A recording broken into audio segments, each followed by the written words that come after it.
Whether you're watching, listening or reading this, welcome back to the Runpreneur vlog, where we're on a mission to raise £1 million for children's charities by run vlogging on consecutive days the distance of one lap around the world. It's a staggering 40,075 kilometres. It's going to take somewhere in the region of 11 years to accomplish, so plenty of time to raise that money. I'm going to commit to running at least 5 kilometres every day, and I'll even do it barefoot style. So for those regulars, you'll know that I vlog about my passions, which is entrepreneurship and running, and most importantly how they link together to help people overcome the emotions of stress, overwhelm and anxiety by using exercise as a release mechanism.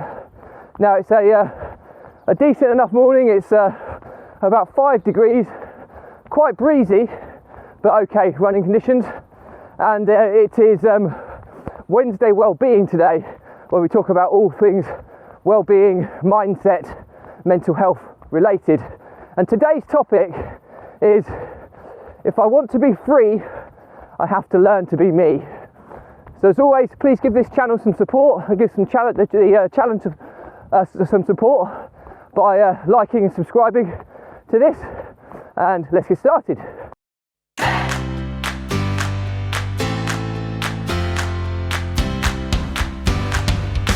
So, this is I can't remember who originally came up with this quote, but it's quite a famous quote, and it goes, if I want to be free, I've got to be me. Not the me that you, or my husband or wife, or my parents, or my children, or friends or colleagues want me to be, but the me that I want me to be. Okay, now, it's quite a powerful statement that, there's quite a lot going on in it. But and people will interpret it in different ways. But what it's indicating is, the first thing that comes to mind is if I want to be free. So that's almost implying that most people are trapped. Now, I'm reading into this, I'm dissecting it as I go through it. But I don't disagree with that. I think so many people are stuck in a life that isn't associated with following their dreams or following what truly makes them happy.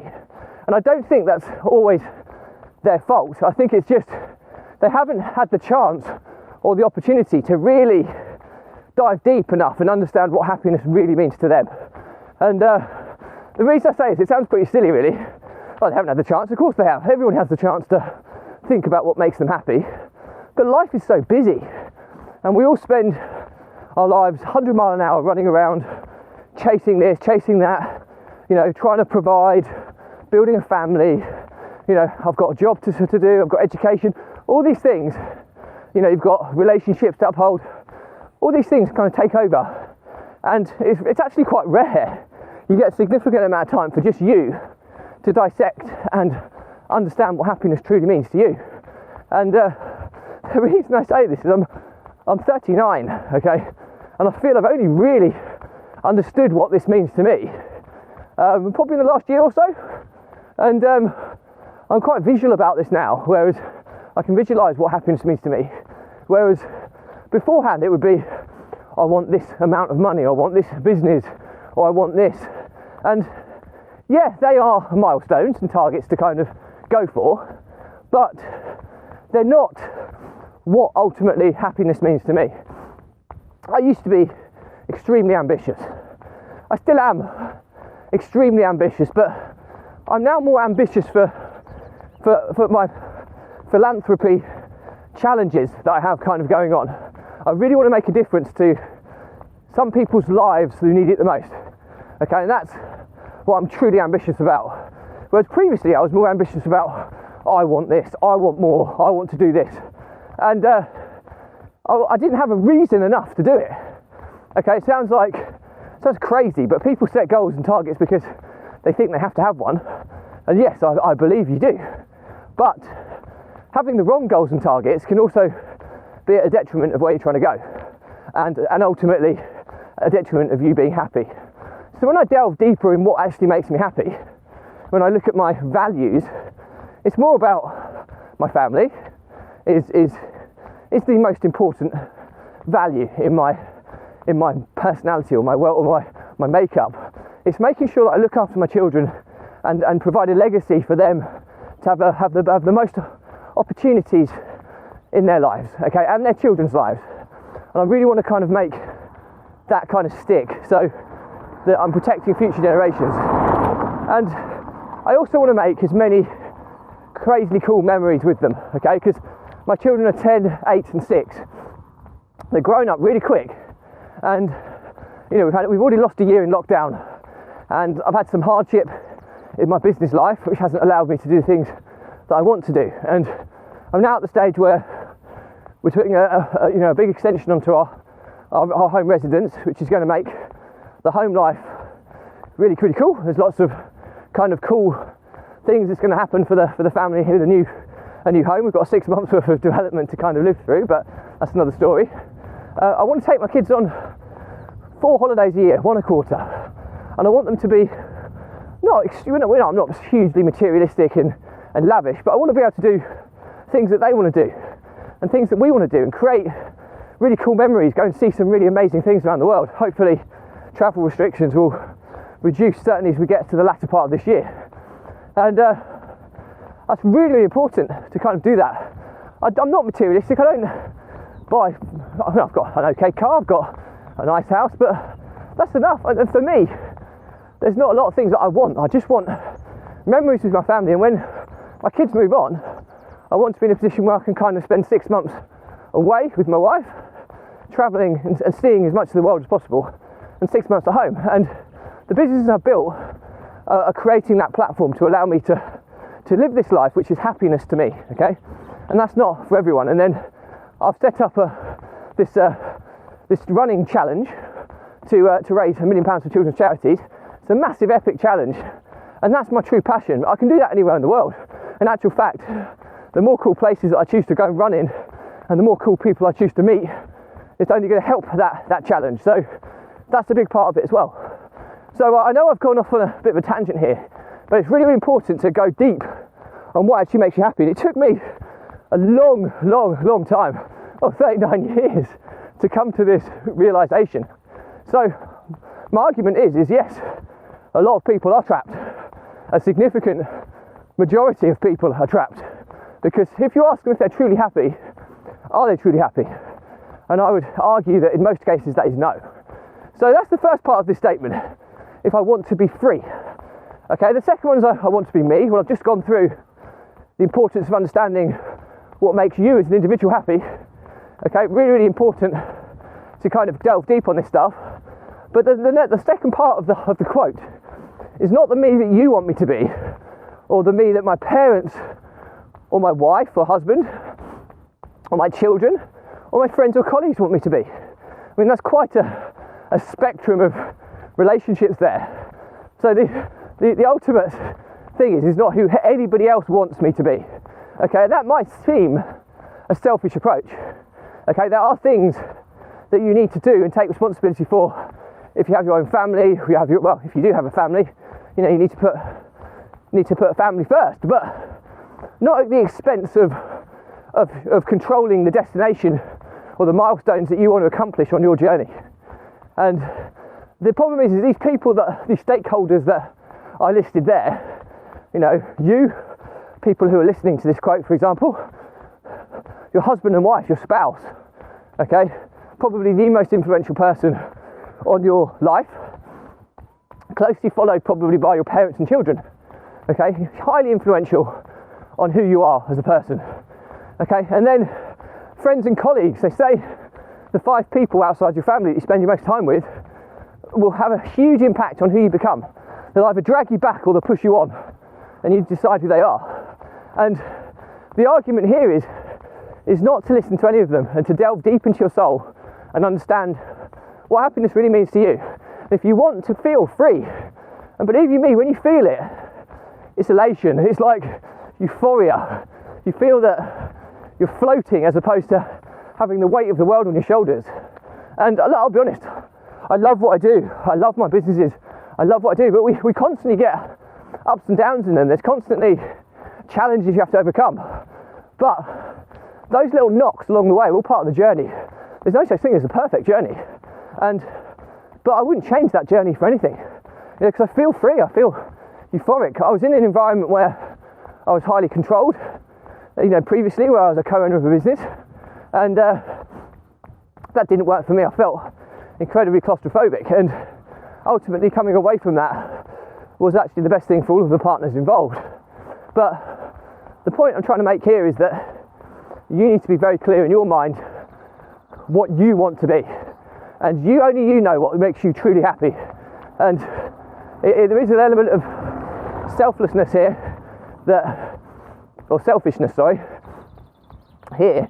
It might feel like you're being selfish and focused on yourself, but at the same time, hopefully your vision of happiness will include those nearest and dearest around you, which is the selfless part of that. Well, what makes me happy from a selfish perspective is providing for others. I mean, you look at my goals and values, it's providing a legacy for my children and my children's children, okay, and making sure my wife is well supported and provided for. That's so important to me as an individual. And then above and beyond that is to raise as much money as possible for children's charities, for my philanthropy side of my world, okay, or philanthropist side of my world. And it's all about giving. So if I'm being selfish about what makes me happy, but what actually makes me happy is giving to more people, then I don't think I'm being selfish at all. I think I'm being highly selfless. So don't. But some people will have very selfish related goals. But you know what? We're all made differently. And does that make you a bad person? No. But what it does make you is if you follow them and you feel that release and that freedom, it'll make you feel free. And I think that's really, really important to understand, that we're all different. We all have very different things that are going to make us happiness. But the underlying issue, in my opinion, is that too many of us don't know what actually makes us happy. And that's a massive, massive issue. So my suggestion to people listening to this is really delve deep. And there's this, The Power of Why was a book I read, and it ultimately tells you about the power of using the question why. So when you ask yourself what makes you happy, a big house. Well, why does that make you happy? And it might be that, well, I want my family to be happy. Well, why do you want them to be happy? Because I want to make sure that they're happy so that they can have the best opportunities in their lives. Okay, well, why do you want that? Because I believe, I'm just going past someone, so I'll carry this on in a second. Morning. So, so it's like, why? Why do they want that? Well, because I believe that the world that my children are going to grow in is harder and tougher on them than it was for me growing up. So I feel obliged to kind of give them that start. Why? Because I deeply care about them, and I care about, hopefully, the children that my children haven't had. And then you start getting to the real reason for what makes you happy, rather than the fabricated or materialistic one that most people will revert to at the top. So use that model. Keep asking why until you can no longer answer it, and then you're probably deep enough to have a real underlying reason for the answer to that question. So I hope this is useful. So as always, if you've got any questions on this stuff, drop me a comment. I'll respond to everyone. If it's a bigger question, I'll do a separate vlog episode and I'll tag you in. Do check the links on my bios where you can keep up to date with my journey and mission to raise £1 million for children's charities by run vlogging on consecutive days, a distance of 1 lap around the world. And you can access all my content in all different formats, so you can watch, listen and read it, and it's all catalogued nice and neatly by topic, so it should be easy to navigate and find relevant information. So all that's left to say is that, as always, my content is linked to helping people overcome the emotions of stress, overwhelm and anxiety by using exercise, and in my instance, run vlogging as a release mechanism to relieve those daily pressures in the form of stress, daily weekly pressures, and have a process for processing what's going on, clearing your head, gaining clarity on where you are, refocusing and moving on. If you don't have that process in your lives, then these stresses that build up on a daily and weekly basis will evolve from stress to overwhelm. Overwhelm is when you've just got too much going on, and it almost causes you to freeze because you just don't know where to go. It's almost like you have a seizure and you just fall into the procrastination trap, and then very quickly panic starts setting in, and anxiety of when you're then flirting with the edges of mental health issues, which clearly we want to avoid. Now, I can speak from experience here because I've been there.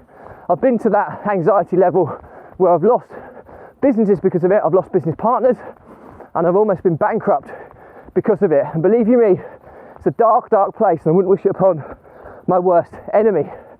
So, and there's no coincidence that since I've managed to incorporate this run vlogging activity into my world, which is my release mechanism, over the past 11 months of doing it, I've made more progress than I have done in the previous 4 to 5 years. So I hope there's enough social proof this stuff really works. So my pledge to you is that if you need help, just drop me a message.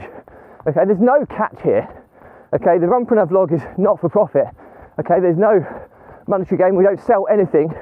We do raise money for children's charities, but that's always optional. So drop me a message. There's no catch whatsoever, and we'll arrange a call, and I'll give you a few hints and tips that will get you back onto the right path. And I'm so confident about this because we've helped so many people already and got them back on the right path. And I always said that if this vlog helps just one person or saves one business, it's been 1,000,000% worthwhile. So all that's left to say is that please give this some support, okay? We're trying to make a massive difference to children who need it the most. So if you can afford to donate in any which way, please do so. And worst case, at least share or follow and subscribe to the content, which will give it as much reach as possible. Do check out the links in my bios where you can keep up to date with where we are on the journey, and also watch, listen and read my content it's all catalogued nice and neatly by topic. And all I have to say is, as always, stay positive, stay happy, and I'll see you tomorrow.